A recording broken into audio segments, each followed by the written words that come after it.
Salut les Butterfist, on se retrouve pour notre pronostic du Quintet du mardi 8 novembre 2022. J'espère que vous allez bien. Ça sera un départ à 13h50 sur l'hippodrome de Fontainebleau. R1C4 prix de la Seine-et-Marne, du plat évidemment à Fontainebleau avec 50 000 euros d'allocation, 1400 mètres à parcourir pour les 16 partants, âgés de 3 à 9 ans, piste en herbe, corde à gauche, en complément d'information. Sachez donc qu'il s'agit d'un handicap divisé pour chevaux entiers hongres et juments de 3 ans et au-dessus, ayant couru depuis le 8 mai 2022 inclus. Voilà, tout ce que je peux vous dire concernant les conditions de course de ce quintet de mardi. Vous l'aurez vu concernant le quintet de lundi, un quintet catégorisé difficile, comme le quintet de ce jour d'ailleurs. Quintet catégorisé difficile, dans lequel le gagnant faisait partie des 3 premiers de notre sélection. Mais si vous avez suivi mes conseils, vous ne l'aurez pas joué parce que sa cote était vraiment trop basse. Au final, il rapportait 3 euros en simple gagnant. C'était loin des 9 euros qu'il lui fallait. D'une cote à 9 et donc un rapport autour de 9 euros pour pouvoir rentabiliser votre pari en jouant les 3 premiers de notre sélection. On va voir si aujourd'hui on a quelque chose de plus exploitable. On va aller tout de suite voir. Donc comme je vous le disais, une course catégorisée difficile par notre algorithme de classification. La sélection actuelle, pour l'instant, puisque vous le savez, elles peuvent être recalculer nos sélections jusqu'à 10 minutes avant le départ de chaque course, puisque nous pronostiquons toutes les courses et pas uniquement le quintet.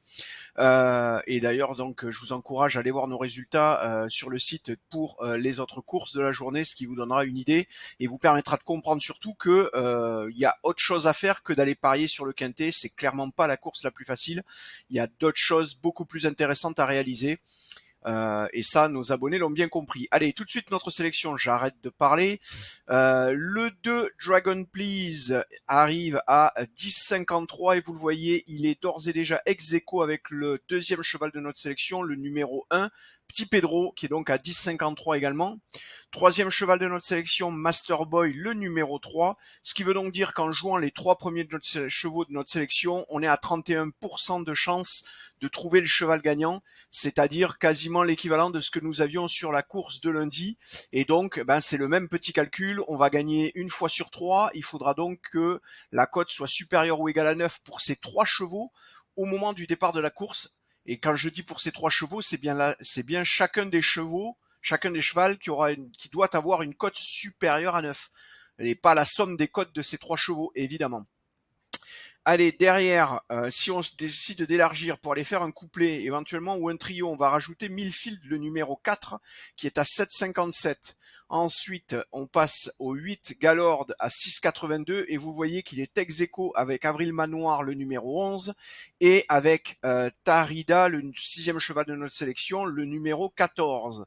Le 7e cheval. Il nous reste ensuite le dernier cheval de notre sélection, le numéro 10, Vif des Aigles, et vous le voyez, il est à 5,47, équivalent à Autumn Twilight, le numéro 16. Donc il y aura un arbitrage à faire entre le numéro 10 et le numéro 16. Je vous répète donc notre sélection actuellement, le 2, le 1, le 3, le 4, le 8, le 10, le 14, le 11, le 14 et le 10 en arbitrage avec le 7 Autumn Twilight. Voilà, j'ai fait le tour, j'en profite pour vous remercier pour tous vos encouragements, tous vos likes, les petits messages que vous nous envoyez par email ou que vous postez en commentaire. Encore merci à vous, je vous souhaite une belle soirée, de bons jeux et je vous dis à demain.